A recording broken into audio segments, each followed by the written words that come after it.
Hola queridos aprendices, me presento, mi nombre es Rosalba Reina Díaz, soy chef instructora del SENA Regional Putumayo y en nombre del SENA y del ingeniero William James Rodríguez, quien es nuestro director, quiero darles la cordial bienvenida a este curso de pescados y mariscos.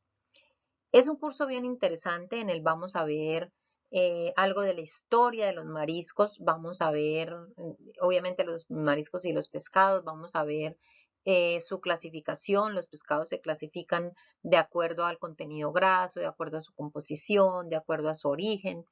En fin, vamos a tratar de abarcar temas en general de estas materias primas.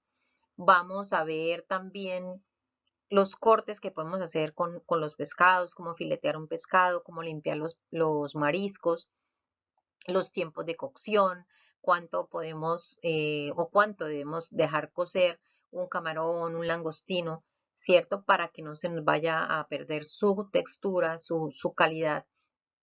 Vamos a ver también algunas preparaciones, vamos a hacer unas preparaciones con pescados y mariscos.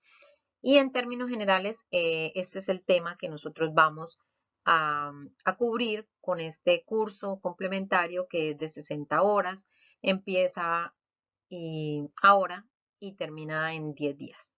Entonces, nuevamente les doy la cordial bienvenida y espero que el curso cumpla realmente las expectativas que ustedes tienen frente a este tema de pescados y mariscos. Bien, y como en cualquier tema de cocina, lo básico que tenemos que ver o el primer tema que tenemos que ver es el tema relacionado con la manipulación de alimentos. La manipulación de alimentos es nuestra base, es la base de todos los cocineros y todas las personas que de una u otra manera tenemos que ver con alimentos, sea en producción, sea en transporte, en cosecha, en fin. Es muy importante que tengamos unas muy buenas prácticas de manufactura porque de ello depende el éxito de un plato final. Un plato puede estar muy bien elaborado y de pronto ser muy rico, muy delicioso, muy estructurado en color, en forma, en estructuras, en diseño, pero si no ha sido elaborado con buenas prácticas de manufactura, pues realmente se echa a perder.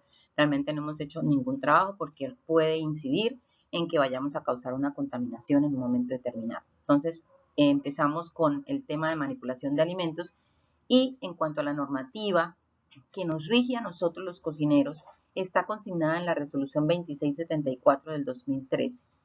Esta resolución abarca una gran cantidad de lineamientos y de normas, dentro de las cuales tenemos cómo deben ser los establecimientos que se dedican o al expendio o a la producción o al almacenamiento, ¿sí? Como ahí incluye no solamente los restaurantes, los hoteles, sino también los supermercados, los vehículos de transporte.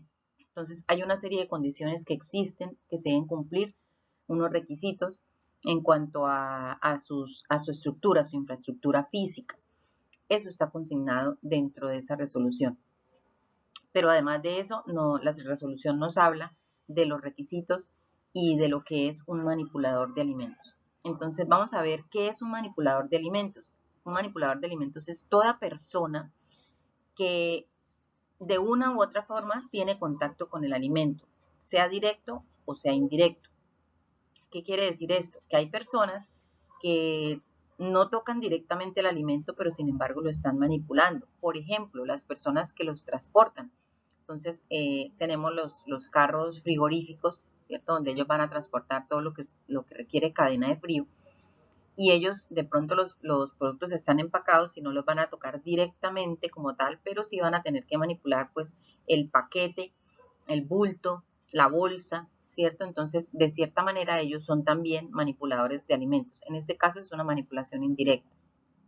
La manipulación directa ya tiene que ver con todo lo que es el tocar o el manipular directamente las materias primas.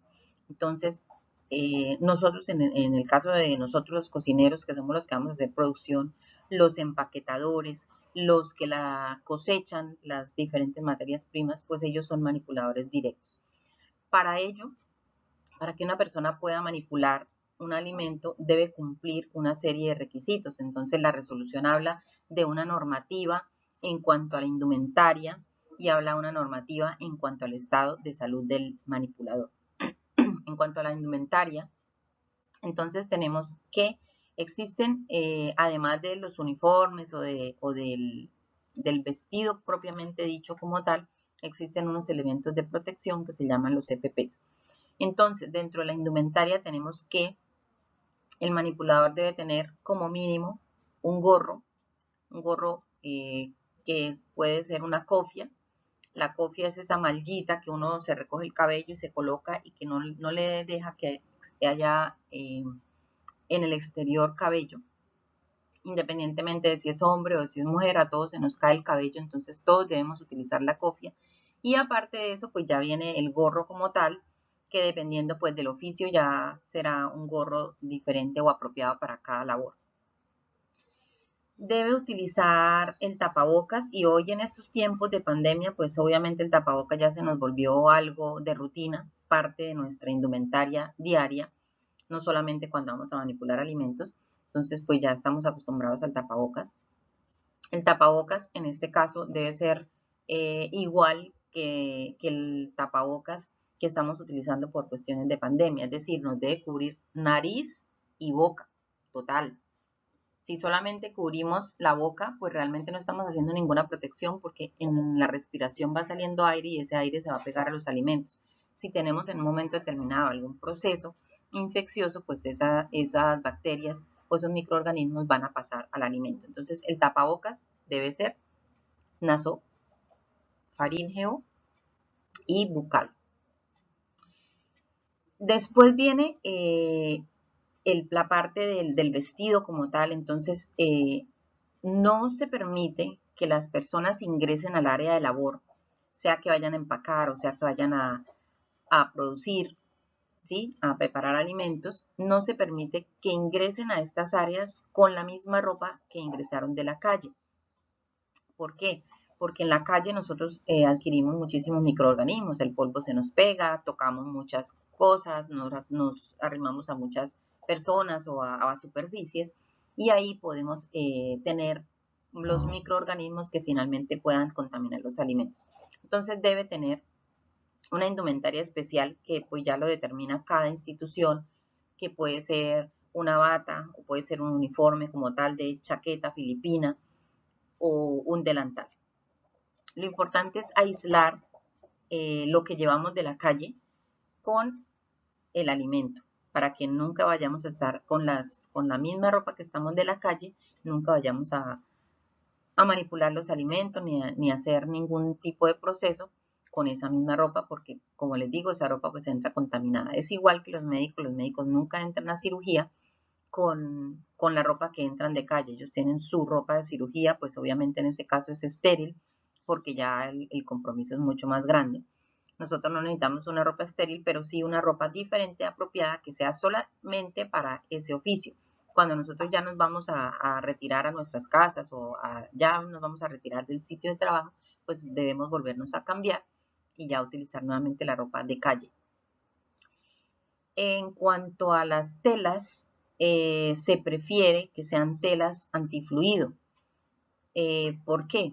Porque esas telas antifluido, pues como su nombre lo indica, ellas van a repeler los líquidos, ¿cierto? Entonces en un momento determinado de un derrame, voy a alcanzar a limpiarme o a retirarme la pieza de ropa que se me haya salpicado sin que el calor pase a mi piel. Entonces por eso, porque ella se va a demorar en absorber. Entonces por eso se prefiere o dice la norma que de preferencia con telas antifluido. En cuanto a los colores, inicialmente o la norma dice que blanco, sin embargo, pues con el auge de la gastronomía y con todo este empuje que hemos tenido nosotros los cocineros, pues ya se utilizan uniformes de varios colores y realmente pues ante eso no hay ninguna restricción. Y finalmente viene el calzado. El calzado debe ser un zapato cerrado, con suela antideslizante tipo Crocs. No quiere decir que tengan que comprar zapatos Crocs, no señores. Uno dice tipo Crocs para que la gente identifique plenamente cuál es el tipo de zapato que se utiliza. Completamente cerrado, con esa suela antideslizante. ¿Qué pasa? Hay muchas marcas. Lo que ocurre es que la suela antideslizante no es tan efectiva. Precisamente el costo hace que entre más barato, pues menor calidad. lo importante es que el zapato sea cerrado y con suela antideslizante. No se permiten tenis, porque los tenis, pues primero son de suelas muy lisas y segundo los tenis, en el caso de un derrame, pues muy probablemente nos vamos a quemar nuestros pies. Entonces, eso es como en cuanto a la indumentaria y a los EPPs que debemos tener respecto de lo que nos dice la norma o la resolución 2674 del 2013. Además de eso, la norma por manipulación, por efectos de higiene, prohíbe todo tipo de accesorios que nosotros podamos tener. Entonces, cero aretes, cero anillos, cero ganchitos, por eso el cabello debe ir recogido totalmente, cero pulseras, es decir, nada que en un momento determinado esto nos pueda contaminar el alimento. Debemos tratar de evitar al máximo cualquier artículo que en un momento determinado pueda caer en un alimento, lo pueda contaminar y lo que es peor aún, que no lo veamos, que se cayó, que no veamos que cayó, por ejemplo, tengo unos aretes de piedrita y desafortunadamente se cayó una piedrita en la ensalada y alguien cuando está comiendo mordió y mordió la pepita. Podemos inclusive fracturar un diente, ¿cierto? Entonces, muchas veces son accidentes que pasan y no podemos determinarlos porque pues en el momento no nos dimos cuenta. Entonces, por eso hay que evitarlos, para evitar esa clase de accidentes y esa clase de contaminaciones. Las uñas, cero esmalte. En alguna oportunidad me decía un aprendiz, ay, pero instructora, es que es esmalte transparente. No, es que el esmalte no es contaminante por el color no contamina.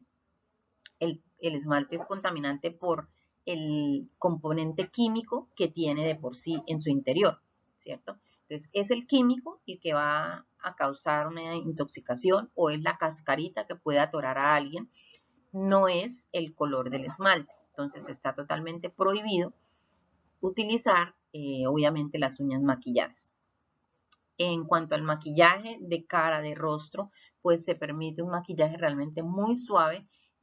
Pestañina no es permitida porque la pestañina favorece que se caigan las pestañas o se pueden desprender trocitos de la pestañina que queda en cada pestaña y esto finalmente puede causar una contaminación física porque hay un elemento extraño y una contaminación química porque pues obviamente la pestañina está hecha a base de químicos. Entonces, esos son como las condiciones que debemos tener en cuanto a un proceso de manipulación de alimentos.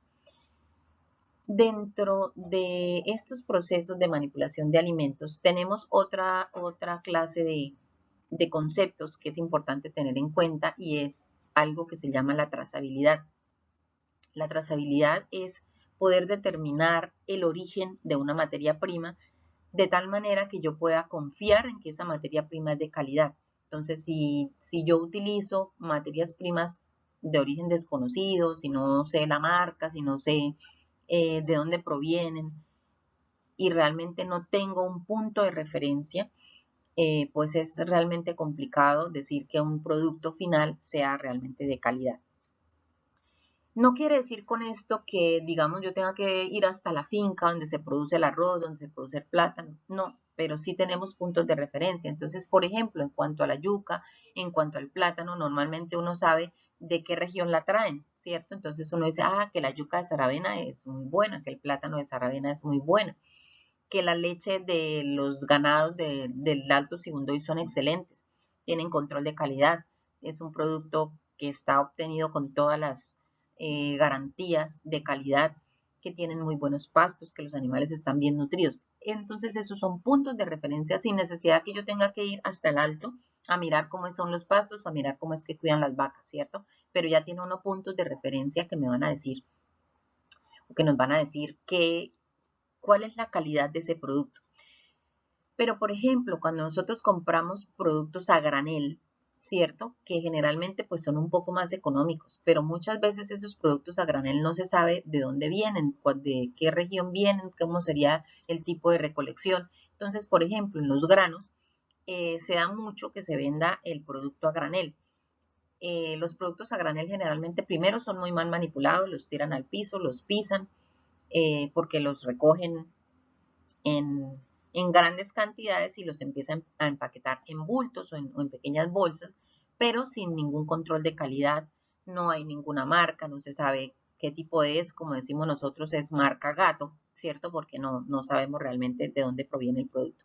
Entonces, en estos productos es preferible utilizar los productos empaquetados. Cuando tenemos nosotros productos empaquetados, ellos han pasado por un proceso de calidad, tienen un registro INVIMA y el INVIMA es la entidad que regula toda la parte de normativa en cuanto a la calidad y en cuanto a que sea idóneo para el consumo, es decir, que no vaya a tener ningún material o ningún aditivo que no se pueda consumir, y ellos a esos productos les dan obviamente un código y quiere decir que tienen el aval del INVIMA. Si tienen el aval del INVIMA, pues se supone que son productos idóneos para el consumo. Entonces ya ahí tenemos un punto de referencia en cuanto a la calidad. No hablamos de marcas como tal, de que este es mejor o aquel es mejor, porque pues ustedes saben que a nivel comercial hay mucha competencia desleal y el consumismo nos ha llevado a que nosotros nos guiemos por las apariencias o por lo que la propaganda más costosa que vemos en televisión, pero eso no necesariamente implica que el producto sea mejor. Entonces no hablamos de marcas como tal, sino lo que tenemos que fijarnos es que el producto realmente en su etiqueta tenga estipulada una ficha técnica que nos dé la garantía de que ese producto va a ser inocuo.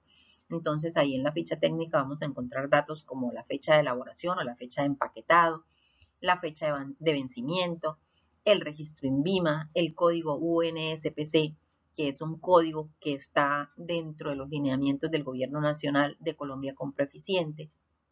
En fin, hay una serie de parámetros que me van a decir si ese producto realmente es apto para el consumo, si no voy a correr ningún riesgo, ¿cierto? Porque finalmente si el producto no estaba apto, pero yo lo utilizo, pues la responsabilidad, independientemente de que el producto se haya adquirido en una tienda o se haya adquirido en algún lado y ellos sean los directamente responsables de que el producto no era el adecuado, pues finalmente la responsabilidad cae sobre mí, que fui la que lo utilicé.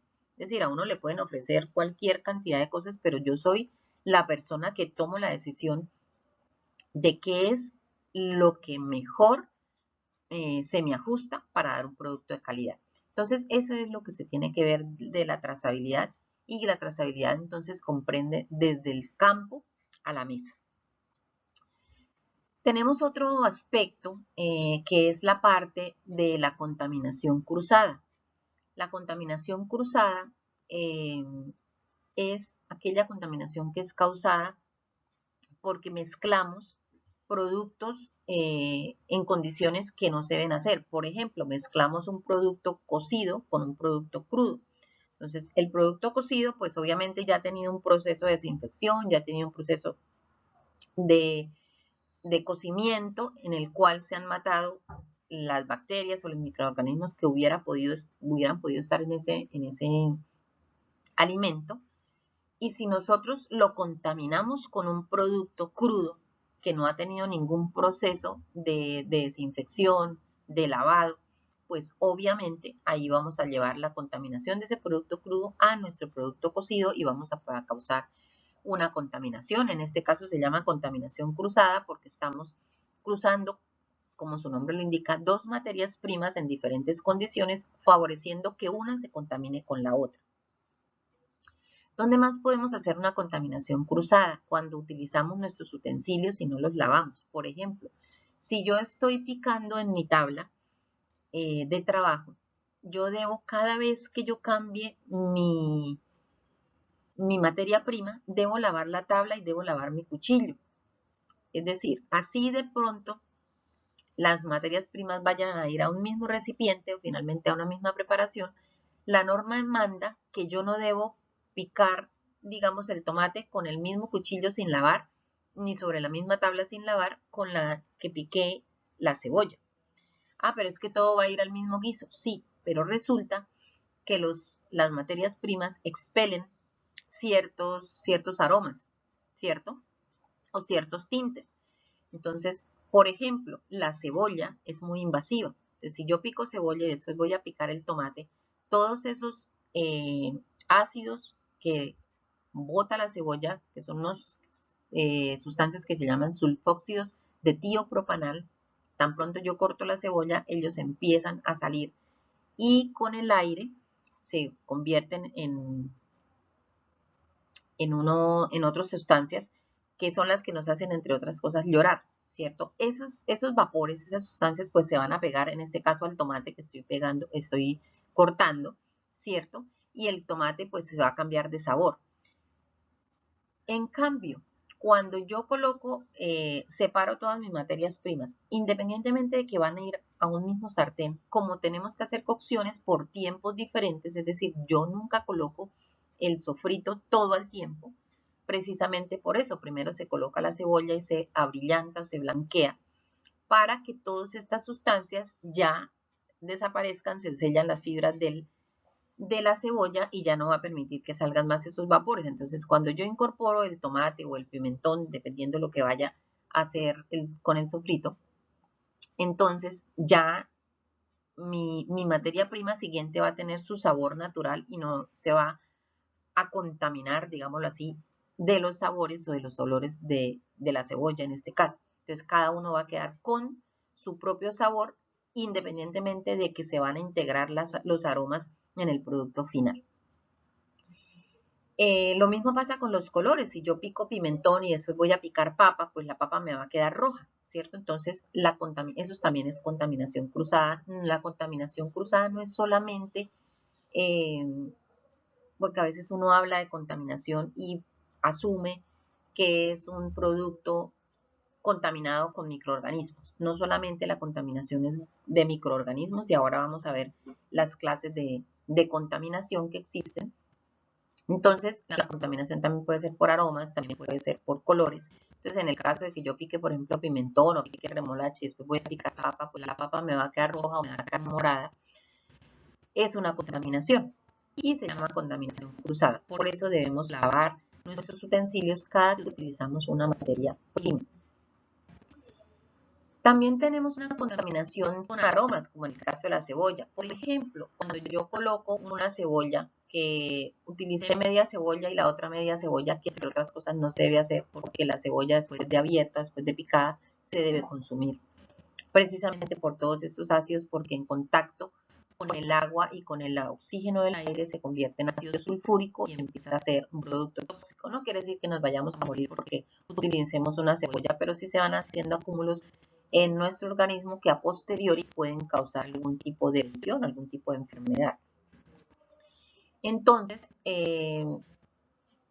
cuando colocamos, por ejemplo, esa cebolla, pues debemos guardarla en un tupper, es decir, un recipiente hermético sellado, o en una bolsa, o envolverla en vinipel, para que esos aromas, esos sulfóxidos, no salgan al exterior, porque si no se nos va a contaminar todo lo que haya en la nevera. ¿Cuántas veces nosotros no nos hemos tomado un vaso con sabor a cebolla, un vaso de agua con sabor a cebolla, un vaso de jugo con sabor a cebolla? Es eso. Eso es contaminación cruzada. Entonces, eso es parte de lo que tenemos que evitar. Entonces, hay que seguir una serie de normas para que nosotros evitemos estos procesos desagradables y que finalmente nos van a dar un producto de no tan buena calidad. Dentro de la norma también tenemos la parte del protocolo de desinfección y la parte del protocolo de lavado de manos. El protocolo de lavado de manos ya todos los tenemos muy claro, ¿cierto? Eso es algo que ya con lo cual convivimos porque por este tema de la pandemia, por este famoso coronavirus que nos llegó sin avisar, pues tuvimos que adoptar ciertas costumbres, ciertas formas de actuar, y dentro de ellos está el protocolo del lavado de manos, que ya pues todo el mundo sabe cómo es que se realiza. Entonces eso es parte de la normativa que se encuentra en la resolución 2674. También tenemos un protocolo de desinfección de materias primas y de utensilios y de áreas. Entonces existe una tabla que se las voy a compartir, donde están las dosificaciones de lo que debemos utilizar para hacer la desinfección de cada uno de estos implementos o de cada una de estas materias primas. Nos habla en esa tabla de utilizar un desinfectante que es el más conocido por todos, el más utilizado y entre otras el más económico. Hay muchos desinfectantes que se pueden utilizar. hay muchos, hay sales cuaternarias, hay Tinsen, que es una serie de sal que también se utiliza a nivel de industrial, pero a nivel casero y a nivel normal de toda la producción, el desinfectante más utilizado es el hipoclorito de sodio, que es el cloro que nosotros encontramos comercialmente, cloro límpido, como lo llamen, que viene en una concentración de 5.5%, quiere decir que por cada 100 mililitros de agua hay 5.5 gramos de hipoclorito de sodio. Entonces, este, pues ustedes saben, es muy económico y las dosis, cuando ustedes analicen la tabla, van a ver que nosotros realmente hacemos el proceso mal. No es solamente echarle cloro a una superficie, porque el cloro tiene que estar dosificado. Pasa como con los raticidas. La persona que se toma el sobre completo de Racumín se intoxica, le da vómito, le da diarrea, pero finalmente no se muere, que era lo que perseguía.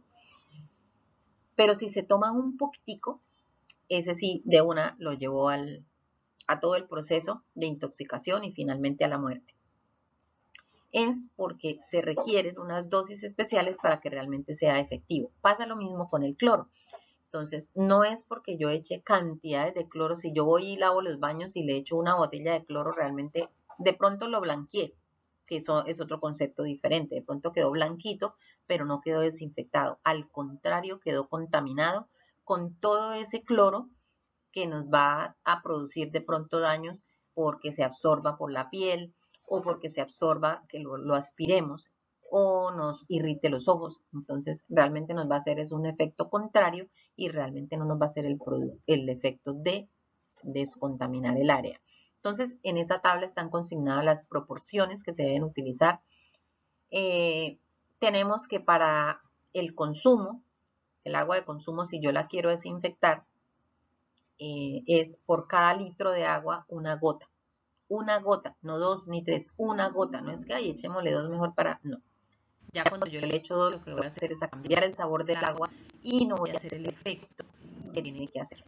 Entonces es una gota por litro de agua. Si yo quiero descontaminar el agua, si yo herví mi agua y tengo un pote que mide 5 litros, entonces le echo 5 gotitas para asegurarme, aunque ya con el hervido, pues obviamente se supone que se está desinfectada el agua, pero si quiero sobre asegurarme, pues entonces le puedo incorporar una gotica de hipoclorito de sodio, de cloro o límpido, que es el mismo, a esa preparación y pues la puedo consumir. Más no, porque ya estaríamos atentando contra nuestra salud.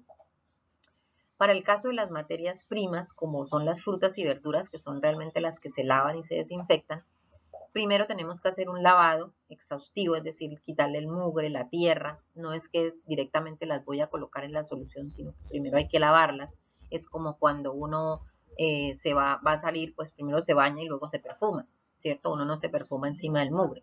Entonces, lo mismo con las materias primas, primero hay que lavarlas, quitarles toda la suciedad, de pronto todo el mugre que traigan de la calle o de la misma tierra, del mismo sembrado.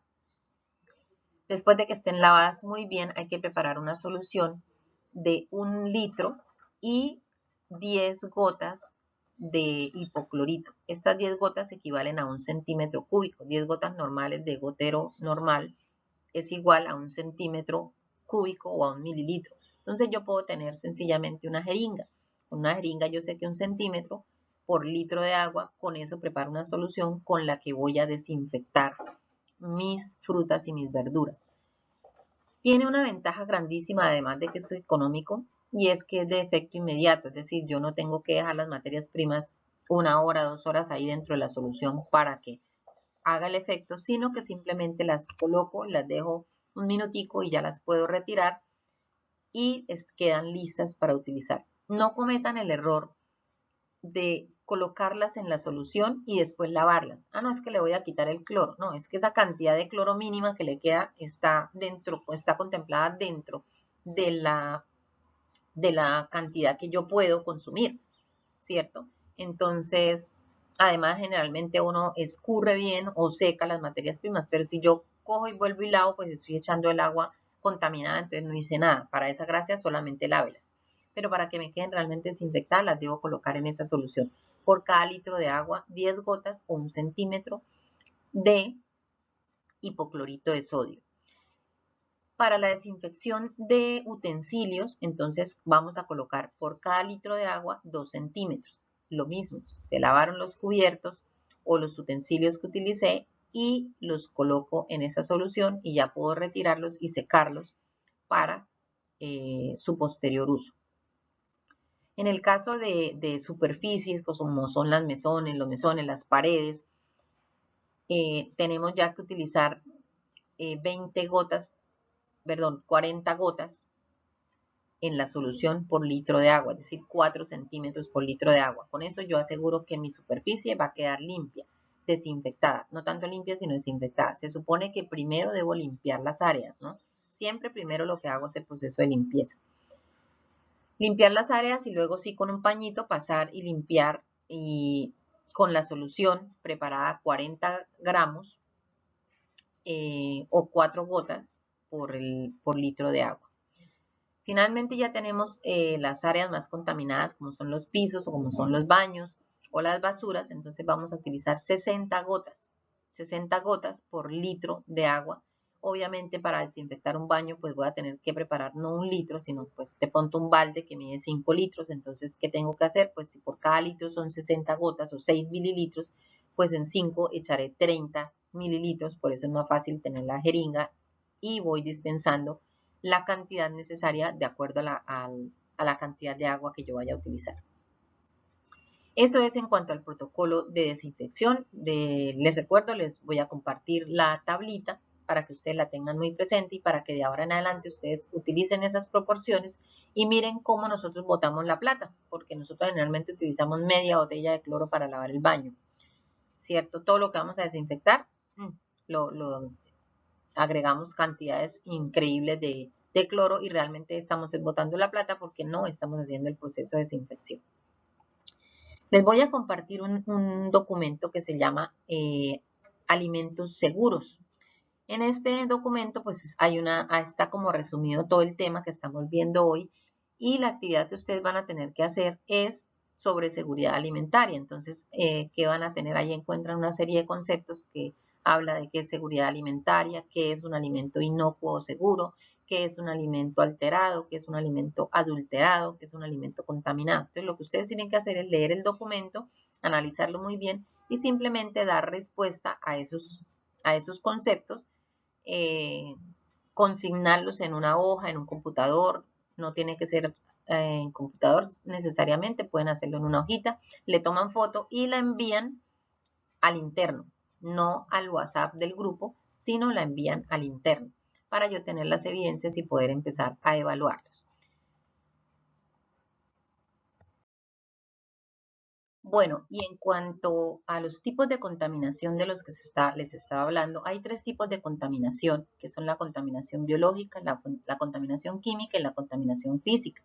La contaminación biológica, como su nombre lo indica, bio significa vida, entonces es todo lo que tiene que ver con contaminación con microorganismos. Entonces vamos a contaminar un alimento con bacterias, con hongos, con virus, con parásitos, ¿cierto? Podemos contaminar este alimento. La contaminación química ya sugiere pues la contaminación con sustancias químicas especiales, entonces ocurre por ejemplo cuando colocamos sustancia, no almacenamos bien las materias primas, un ejemplo. Entonces muchas veces colocamos nuestro cloro en la alacena donde están los demás materias primas del consumo o el jabón. ¿Cuántas veces a ustedes les ha pasado y ocurre todavía, sigue pasando con los panes tajados? Los panes tajados de los supermercados, la mayoría sabe a jabón. ¿En qué momento se le quita el sabor a jabón? Cuando yo hago un sándwich, ya que le incorporo calor, ahí se enmascara de pronto porque le coloqué margarina, porque le coloqué queso, porque le coloqué un jamón, ¿cierto? Entonces ahí ya se enmascara ese sabor y ya no se siente. Pero si yo me como una tajada o una loncha de pan tajado, me sabe a jabón. El pan venía empacado, el pan no fue que le echaran jabón, ¿cierto? Él está bien empacado en su bolsa, pero ¿qué pasa? Estas bolsas de todas maneras son permeables y los jabones o los detergentes están empacados, así estén en otro pasillo, ellos atraviesan el plástico, sus aromas atraviesan el plástico, el aire lleva todos estos aromas y finalmente pues penetran también el plástico del pan y va a saber a jabón. Entonces, esta es una clase de contaminación química. También la que les contaba de las uñas, ¿cierto? Un esmalte puede causar una contaminación química. Cualquier derrame de cualquier sustancia que nosotros tengamos en la cocina puede causar una contaminación química. Entonces, esas son cosas que tenemos que evitar. Y la contaminación física, pues ya asume que es una contaminación con algún material de orden físico, vidrio, madera, un trozo de esmalte, un cabello, porcelana, en fin, que se nos parta, por ejemplo, un plato, ¿cierto? Entonces va a haber un pedazo de cerámica, va a haber restos de cerámica. Si a mí se me parte algo, yo debo descartar totalmente porque hay partículas que no vemos o que pueden haber caído sobre el alimento y no las vemos a simple vista. Entonces, si algo se nos quiebra, un vaso, un plato, nosotros debemos desechar lo que tengamos alrededor porque no podemos arriesgarnos a crear una contaminación física que finalmente puede causar un daño mucho más grave, puede causar que una persona se nos atore, si es un vidrio que tenga una ruptura en sus estructuras internas. Entonces es mejor evitar, a veces es mejor perder poquito y no perder bastante. Todas estas contaminaciones nos llevan a algo o nos pueden llevar a algo que son las famosas ETAs. ETAs son las enfermedades transmitidas por alimentos.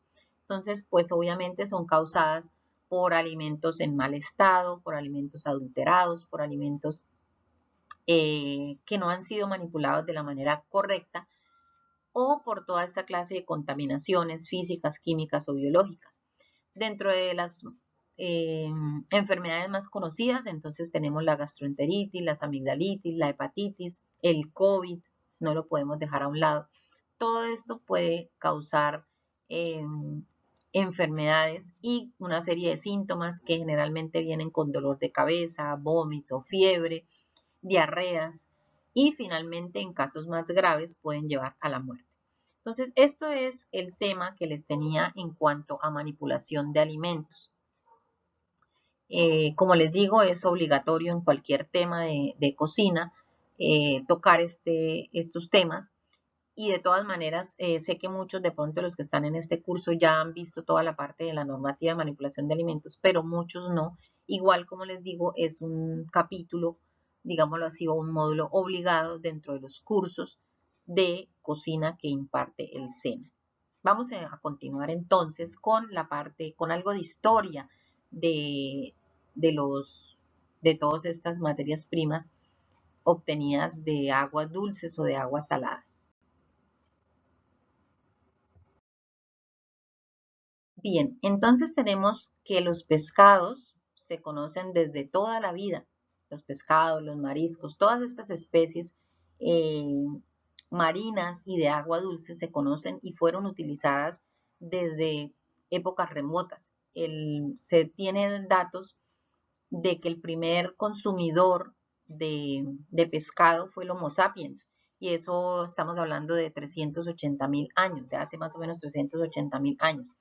También existen evidencias arqueológicas que demuestran que antiguos israelitas, la Grecia antigua, la Roma antigua y Japón fueron consumidores de estas especies y en evidencias que se han encontrado más recientemente se vio que civilizaciones prehistóricas consumían pescados, principalmente el salmón, y que algunas poblaciones amerindias y africanas fueron recolectores de bivalvos.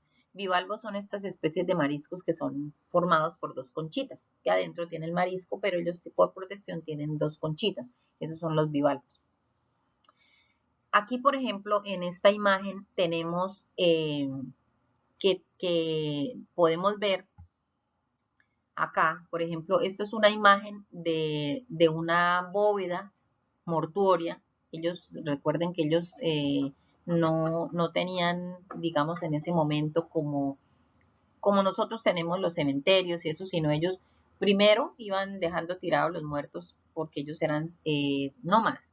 Después, cuando ya fueron sedentarios y ya se empezó a crear una cultura de civilización como tal, entonces ellos hacían era como cuevas, ¿cierto? Como bóvedas.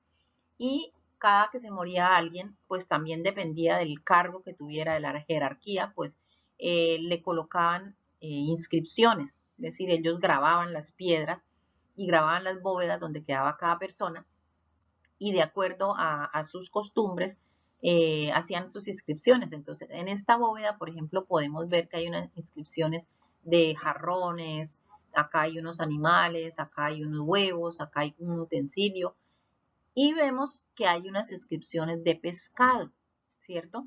Entonces, esto es una cámara egipcia que data de 1400 años antes de Cristo. Entonces, podemos ver que sí hay datos que nos muestran que el pescado y probablemente los mariscos sí fueron consumidos desde esta época.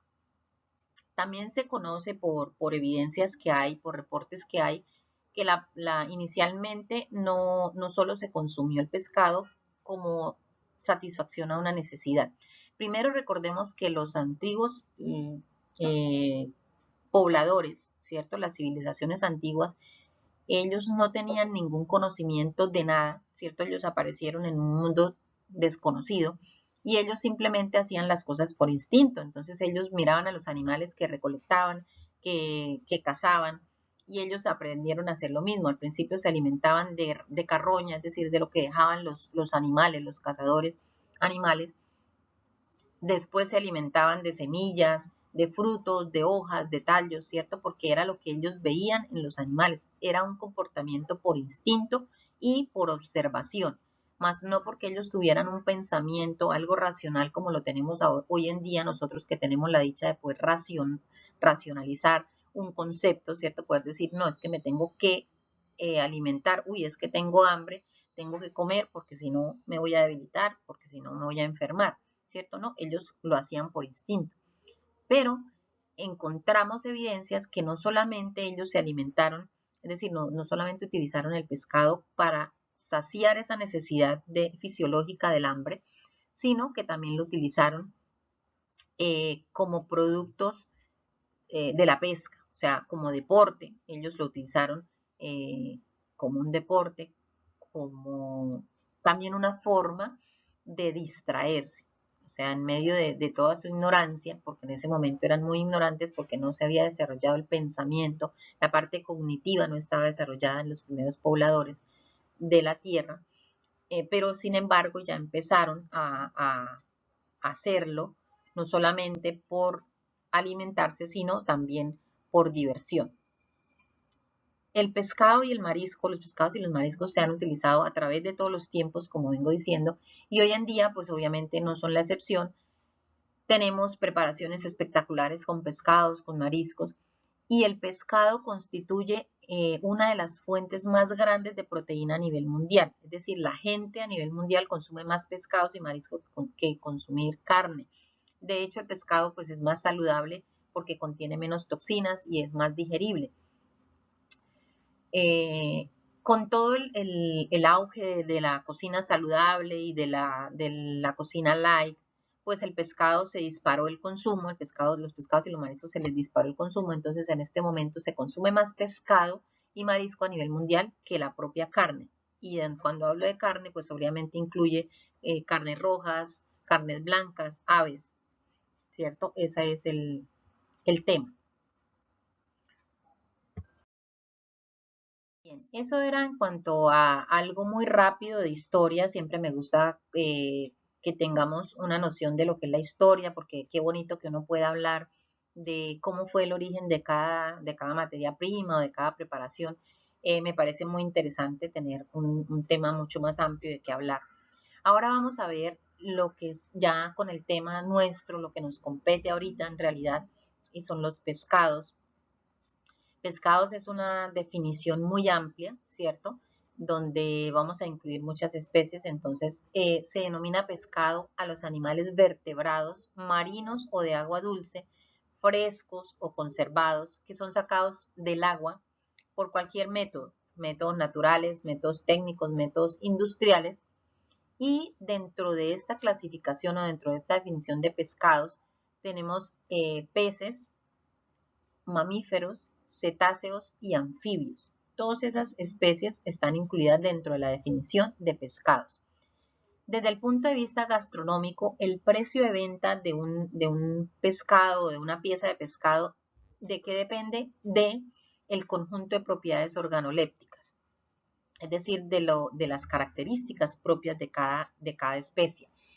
¿Cuáles son las propiedades organolépticas? Las propiedades organolépticas son aquellas que nosotros podemos determinar a través de los órganos de los sentidos. Por eso se llama organolépticas. Si yo puedo determinar algo en un alimento a través de mis sentidos, pues eso lo convierte en una propiedad organoléptica.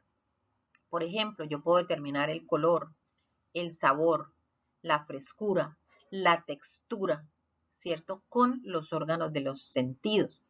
Yo puedo, por ejemplo, con la vista nada más, determinar si una materia prima está fresca, ¿cierto? Ya la veo que está de buen color, ya la veo que no tiene puntos negros, que no se ve que esté arrugada su textura, su piel, ¿cierto? Entonces, solamente con mirarla. Si yo la toco, pues obviamente con el tacto yo voy a sentir su textura. Si es un tomate y está viejo, yo puedo saber o está maltratado y probablemente dañado por dentro, pues yo puedo saber que está blandito o que está produciendo agua. Entonces eso no solamente lo veo, sino que también lo puedo percibir con el tacto. Si, por ejemplo, el olfato, si yo tengo un pescado y obviamente huele feo, está fétido, pues yo ya sé, sin tocarlo y solamente mirándolo, solamente oliéndolo, ya yo puedo ver que ese pescado está dañado, ¿cierto? Entonces, esos son propiedades organolépticas. La frescura yo la puedo determinar con el órgano del oído. Y uno dirá, uy, pero ¿cómo así? ¿Cierto? Sí. Por ejemplo, cuando nosotros nos comemos algo de paquete, unas papitas o unos patacones, sean verdes o sean dulces, de esos que vienen en paquete, cuando uno los muerde debe hacer un crunch, ¿cierto? Si yo muerdo esta clase de productos y no me hace el crunch, quiere decir que el producto no está fresco. Puede que no esté dañado, ¿cierto? Pero hay dos posibilidades, o que está muy viejo de preparado, de empacado ahí, o que la bolsa tiene alguna filtración de aire, entró aire y el producto se ablandó. En el momento en que entró aire, ya tenemos que pensar en una probable contaminación, porque ustedes saben que dos elementos que favorecen en un gran porcentaje las contaminaciones son el aire y el agua. Entonces, si un paquete está destapado, obviamente yo no lo debería consumir porque es muy probable que esté contaminado por el aire que le haya entrado, por la humedad del ambiente que le haya entrado. Entonces, con el solo hecho de yo morder y sentir o escuchar el crunch, ¿cierto? Cuando alguien está comiendo un chicharrón, uno lo escucha y uno dice, ah, ese chicharrón está bien bacano, ¿cierto? Está bien crocante. Entonces podemos determinar la crocancia de esos alimentos a través del órgano del oído, ¿cierto? Entonces, vemos cómo todos nuestros órganos de los sentidos son importantes en toda esta parte de la determinación de las propiedades organolépticas de todos los alimentos y en este caso pues de los pescados. Si yo toco un pescado que está blandito, que está baboso, pues ya puedo decir, uy, no, este pescado está pasado, ¿cierto? Ya no. Si yo lo miro y su ojito está hundido, que es parte de lo que vamos a ver de cómo determinar la frescura de un pescado, si sus ojos están hundidos, pues el pescado no está tan fresco. Muy probablemente ya está empezando su proceso de descomposición, entonces es un pescado que pues obviamente no se debe consumir, ¿cierto? A menos que sea un pescado, digamos, que está congelado, que normalmente el hecho de congelarlo, pues primero la pupila se dilata, ¿cierto? Se pone durita, pero cuando se descongele, pues él va a tender a perder su agua y se va a aplanar, pero sabemos que es un pescado que es porque estaba congelado y no solamente le vamos a mirar sus ojos, sino que vamos a mirar obviamente el resto de características para determinar que realmente el pescado esté bueno. Pero en un pescado fresco el ojo debe estar brotado, debe estar salido, no debe estar hundido, ¿cierto? Son tips o puntos de referencia que nos permiten determinar en un caso determinado la frescura de un pescado y eso lo vamos a determinar por medio de la observación simplemente. En cuanto al valor nutricional de los pescados son una excelente fuente de proteínas con una alta calidad debido a que son muy digeribles, tienen una digestibilidad muy, muy grande porque la textura o la composición de su pulpa es muy suave. Esto se debe a que no tiene fibras duras, sino que sus fibras son muy suavecitas y entonces fácilmente son digeribles. Contienen todos los aminoácidos esenciales y son de mayor valor biológico que los de la carne. Realmente nosotros deberíamos comer más pescado que carne. La carne tiene más toxinas, los pescados no. Y los pescados, igual que los mariscos, contienen estos aminoácidos esenciales, entre ellos los famosos omega 3, omega 6, omega 9, que son, como ustedes lo conocen, son grasas insaturadas que son antioxidantes, muy importantes para nuestra dieta saludable.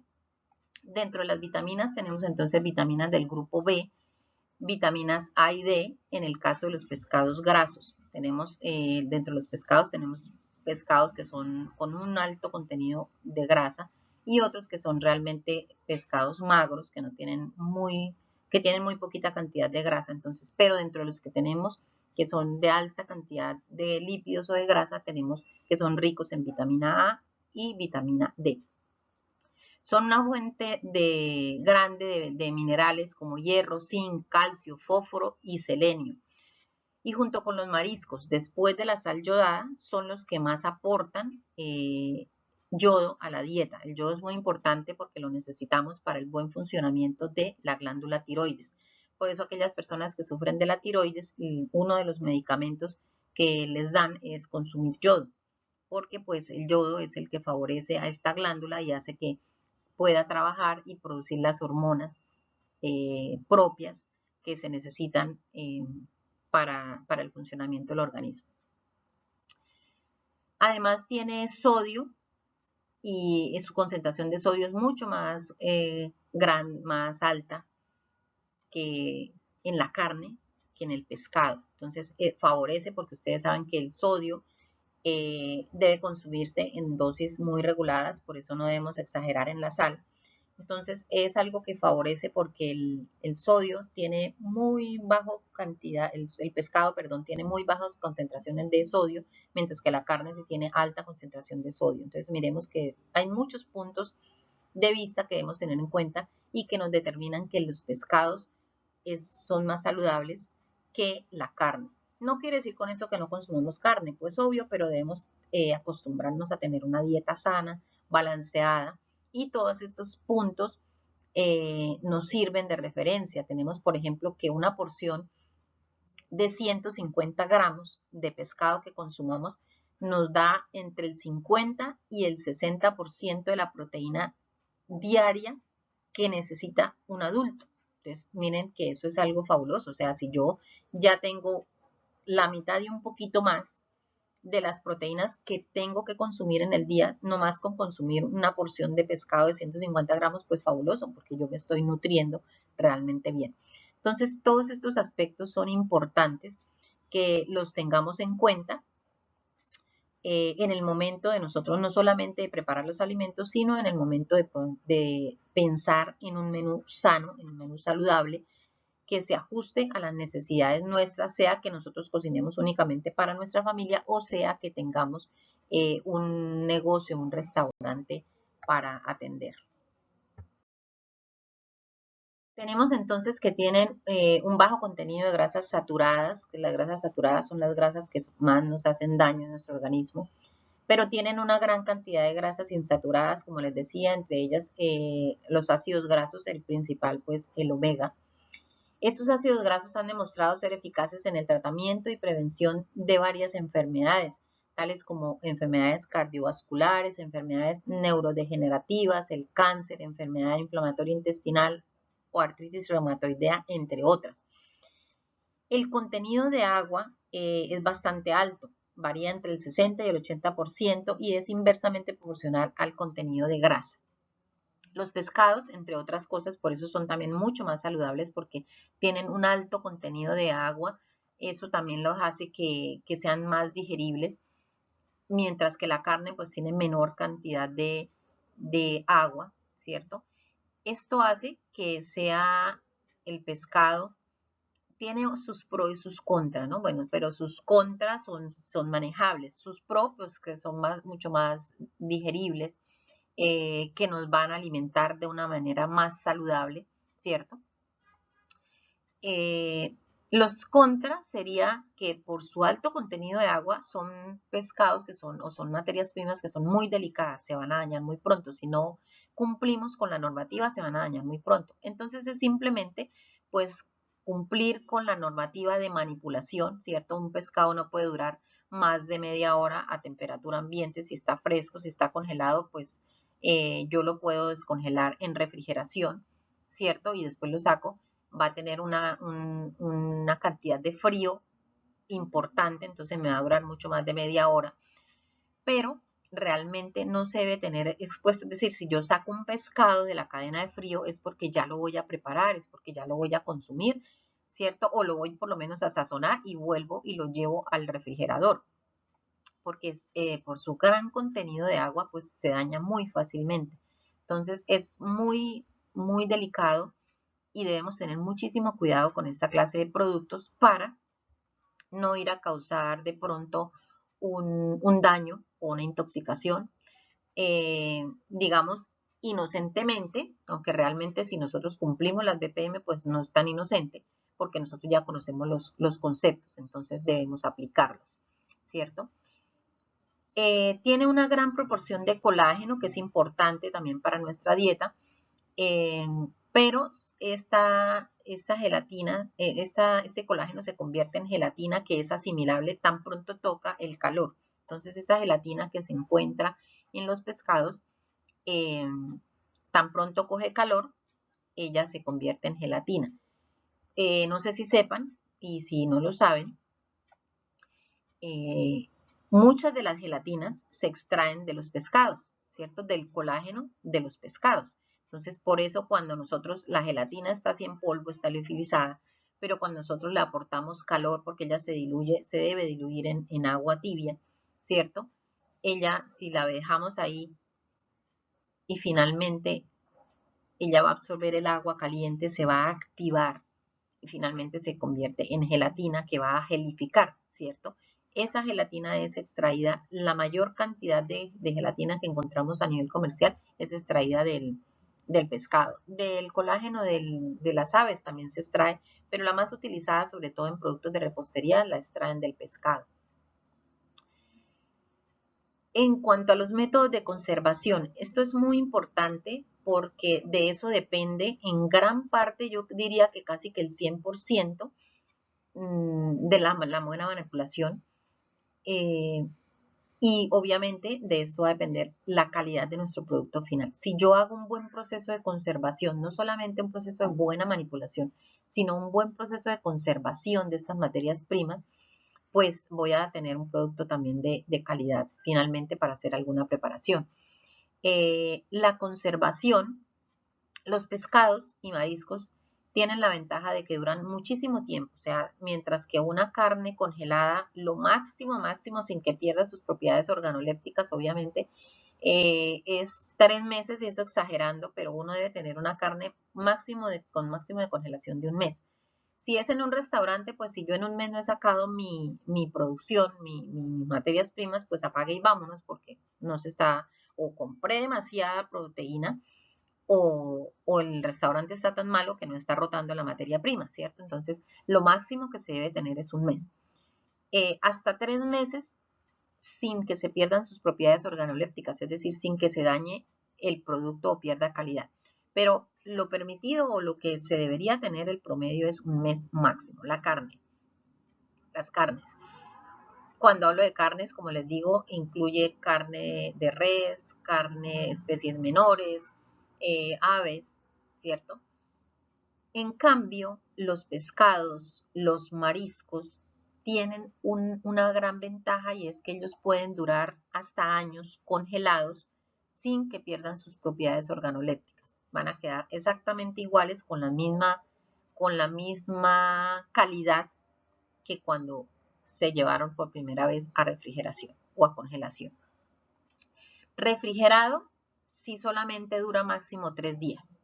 Como todas las especies de carnes o pescados, en refrigeración, es decir, en la parte de abajo de la nevera o en la parte donde no es congelación, que es entre 4 grados y máximo 10 grados centígrados, dura máximo 3 días. Si a los 3 días no se ha consumido, congélelo o gástelo, porque ya más de 3 días empieza a oler, empieza el proceso de descomposición y a perderse las propiedades organolépticas.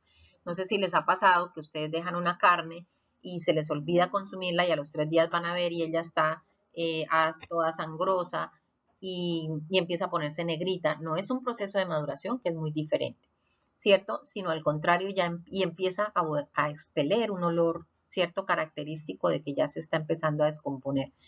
Se coloca babosa, ¿cierto? Es porque a pesar de que está en temperatura de frío, uno abre y cierra la nevera. En esas etapas donde uno abre y cierra la nevera, primero entra aire contaminado y se posa sobre los alimentos. Segundo, ese mismo aire calienta el área, entonces va a haber espacios de tiempo donde mientras la nevera vuelve y coge la temperatura ideal, ahí damos chance para que se desarrollen las bacterias. Las bacterias se desarrollan en periodos de más o menos media hora. Se puede estar multiplicando una bacteria. Ustedes saben que las bacterias se dividen o se multiplican por división binaria. Esto significa que si tenía una bacteria, a la media hora tengo 2 y ya esas 2 a la media hora tengo 4 y así sucesivamente.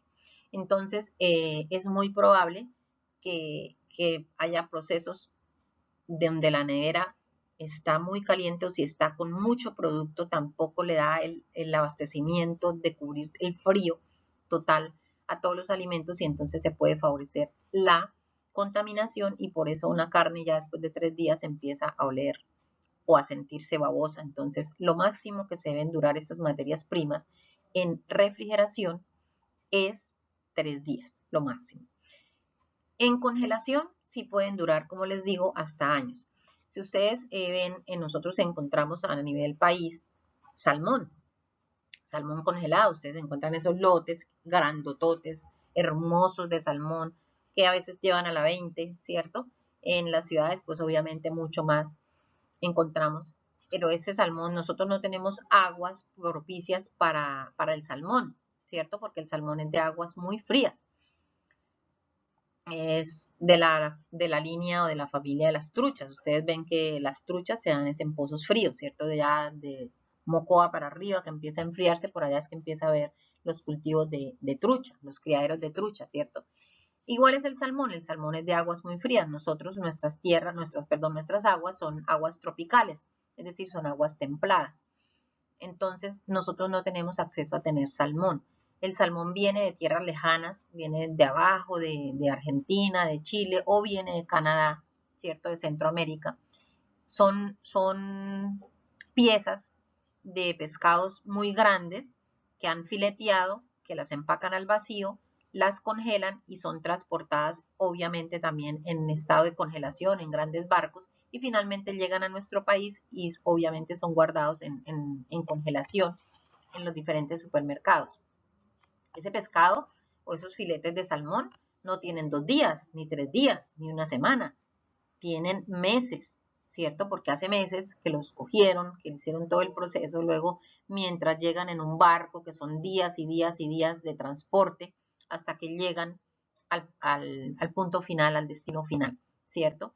Entonces, es para mostrarles cómo un pescado puede durar años, meses o años, inclusive en estado de congelación, pero ese estado de congelación debe ser entre menos 4 y menos 18 grados centígrados, no menos 2, no menos 1, no 2, no 4, sino menos 4 a menos 18 grados centígrados. Esa es la temperatura de congelación que manejamos en los refrigeradores normales, en las neveras normales, en el congelador, esa es la temperatura, o en los refrigeradores o congeladores industriales.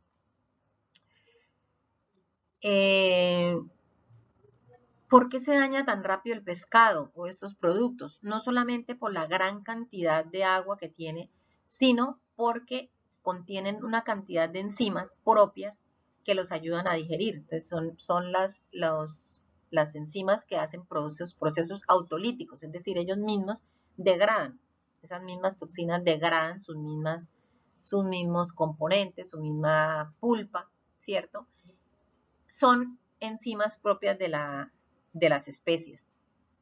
Entonces, también eso favorece que haya, cuando se empiece a descomponer por sus propios procesos autolíticos, por sus propias enzimas, y la gran cantidad de agua, pues eso favorece que haya una gran actividad microbiana y se favorece la oxidación de lípidos y eso también favorece que la fibra se ablande demasiado y por ende, pues se favorezca la contaminación por bacterias o por hongos. Dentro de los métodos de conservación, entonces, hablamos no solamente de la congelación, la refrigeración por 3 días, la congelación por meses o años, dependiendo también de la clase de pescado de la que tengamos o de la clase de mariscos. Y también tenemos otros procesos, el proceso de deshidratación del pescado, ¿cierto? Encontramos dos procesos de salazón, ¿cierto? Hay un proceso de salazón que es primero deshidratar el pescado por medios físicos o deshidratarlo a través de la sal, ¿cierto? Entonces simplemente incorporar una cantidad importante de sal y eso hace que se deshidrate porque recuerden que los líquidos fluyen por ósmosis del sitio más concentrado al sitio menos concentrado. Entonces, si yo cubro un pescado de sal, va a estar muy concentrado, él tiende a penetrar el pescado porque va a irse a los sitios menos concentrados. Entonces, como el pescado no tiene tanta sal, entonces él va a entrar. Pero este proceso de ósmosis tiene que ver también con el agua. Entonces, el agua, como adentro hay más cantidad de agua, está más concentrada, pues también va a salir. Entonces, ¿qué va a pasar? Entra sal, sale agua. Ese es el proceso de ósmosis normal y es el principio de la deshidratación por sal. Entonces, encontramos procesos de deshidratación a base de sal, ¿cierto? Entonces, encontramos el pescado seco. Pero también tenemos el pescado ahumado y salado. O sea, ese es otro proceso de deshidratación, pero que tiene un proceso adicional que es el ahumado. Este proceso no solamente nos conserva mucho más el pescado, sino que le aporta un sabor adicional a estas especies. Ustedes creo que todos hemos consumido trucha ahumada, sobre todo en Puerto Asís o en estas tierras del Putumayo. Es muy típico, son platos típicos, consumir esta clase de especies ahumadas que no solamente hacen que se conserve más el pescado, sino que además vamos a tener ese sabor adicional, ese sabor agradable de lo que es el humo. También hay otros procesos que son el fermentado y el escabechado, entonces estas como especies de vinagretas o especies de conservas que encontramos con ciertos pescados enlatados y tenemos también enlatados en aceite, conservados en aceite, como el caso de los atunes o enlatados en agua, obviamente bajo los procesos químicos y sanitarios que se requiere, que son los atunes en agua. Tenemos las sardinas, que son enlatadas en base de tomate. Entonces, todos estos son procesos o métodos de conservación. Si yo tuviera esas sardinitas frescas, me durarían en refrigeración 3 días y en congelación quizá me duren meses, pero igual si yo las puedo tener en una sustancia adicional como es el atún, las sardinas en caja, pues obviamente van a tener un sabor adicional porque ya vamos a tener unos componentes aditivos como son el aceite, hay algunas versiones con aceite de oliva que también son espectaculares, o las típicas sardinas en salsa de tomate, en pasta de tomate, ¿cierto? Entonces, son métodos de conservación para no solamente alargar la vida útil de los productos, sino para incorporarles sabores adicionales y tener una forma diferente de consumir esta clase de materias primas. Bueno, y eso era todo lo que tenía que comentarles del primer día, del día de hoy. Espero que realmente reciban esta formación de la mejor manera, que concentraditos escuchen, lean y relean estas informaciones. Les voy a compartir, como les digo, los documentos de apoyo, les voy a compartir la resolución 2674 para que la tengan presente, les voy a compartir el documento de alimentos seguros para que hagan la actividad y les voy a compartir la tabla del protocolo de lavado y desinfección. Entonces, recuerden que las actividades las deben ir haciendo a diario, preferiblemente, aunque pues tienen 10 días donde vamos a ver 10 sesiones y van a tener pues diferentes actividades, entonces es mejor que las vayan haciendo al día para que no se queden atrasados. Bueno, no siendo más por el momento, les deseo un excelente día y nos vemos en nuestra próxima sesión.